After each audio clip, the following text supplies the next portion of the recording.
In this video, you'll learn how to fix the issue of your keyboard typing numbers instead of letters or displaying the wrong characters. In this video, I'll walk you through why it happens and how to fix it quickly. Let's take a look at what's going on. When I press certain alphabet keys on my keyboard, I'm not getting letters.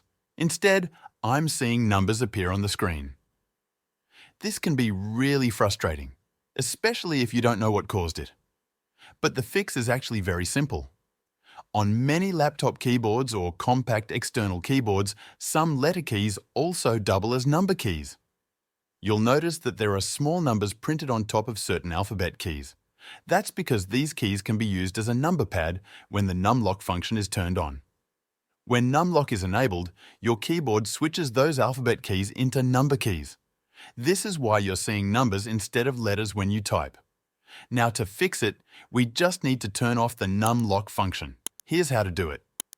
On most laptops, numlock isn't a dedicated button like on full-size keyboards. Instead, you'll need to use a key combination. Look for the FN key, usually found in the bottom left or right corner of your keyboard.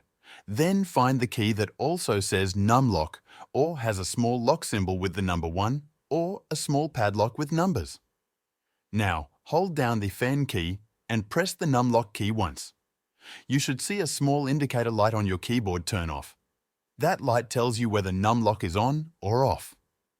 Once the light is off, try typing those same alphabet keys again. Now they should work properly and show letters instead of numbers.